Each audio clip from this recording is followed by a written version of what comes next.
Now we have government gazettes. A government gazette is a periodical publication that has been authorized to publish public or legal notices. The Gazette of India is a public journal and an authorized legal document of the Government of India, published weekly by the Department of Publications, Ministry of Housing and Urban Affairs. As a public journal, the Gazette prints official notices from the government. It is authentic in content, accurate, and strictly in accordance. Now we have postage stamps. Children, I know that you have an idea about postage stamps.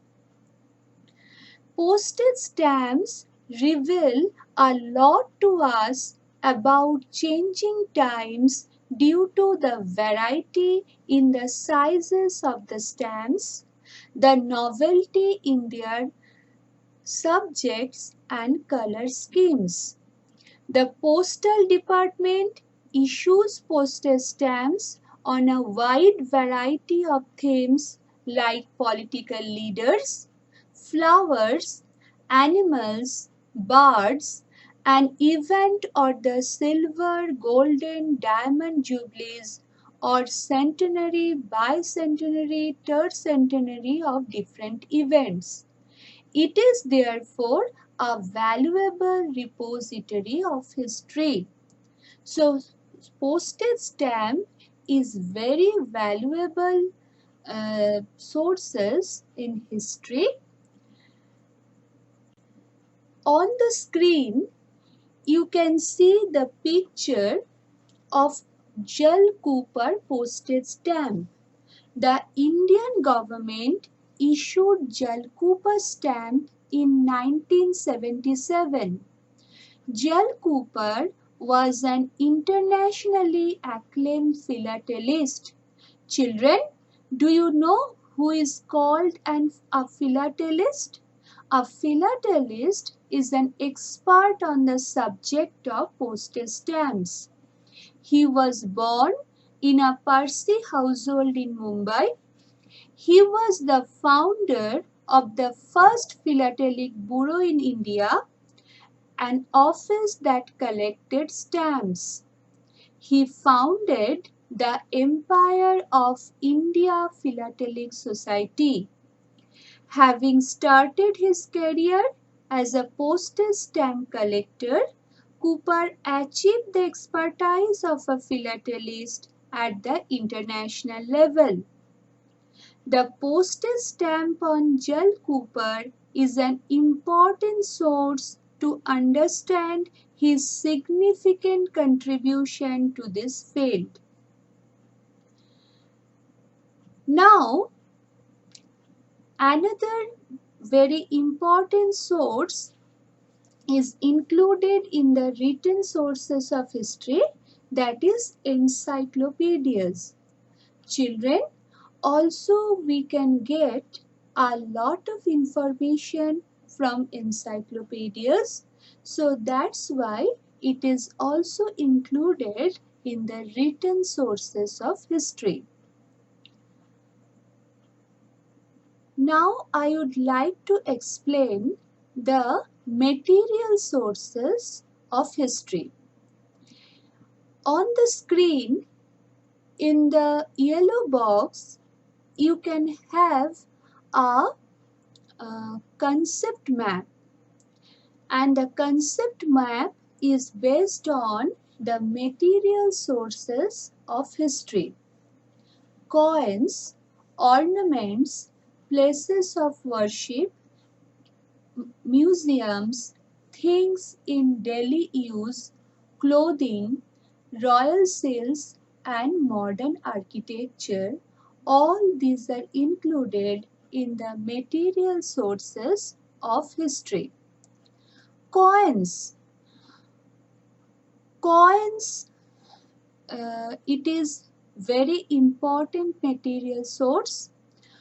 We can understand history with the help of coins and the changes in the printing of currency notes. Reserve Bank of India prints the notes. Children, Reserve Bank of India is the only bank they can mint the notes as well as the coins. It has its headquarters in Mumbai. The coins from 1950 to those used at present, the metals used for making them, their different shapes, the diversity of subject on them, together help us to understand the important contemporary issues in India. As example, coins to convey the message of population control, and coins communicating the importance of agriculture and of farmers.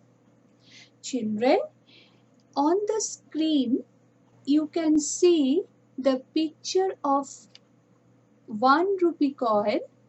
The front side and the back side of the coin. The two pictures are given here. This coin, it was minted in the year 1970, and you can see here the inscription that is there on the coin. It is the inscription is about the plants. It is the wheat plants, and it convey the importance of agriculture and of farmers. Now next one is museums. All states of India have museums that depict the characteristics and display the cultural and social heritage of state. So from museum, we can come to know about the social heritage of that particular state. They enable us to understand history.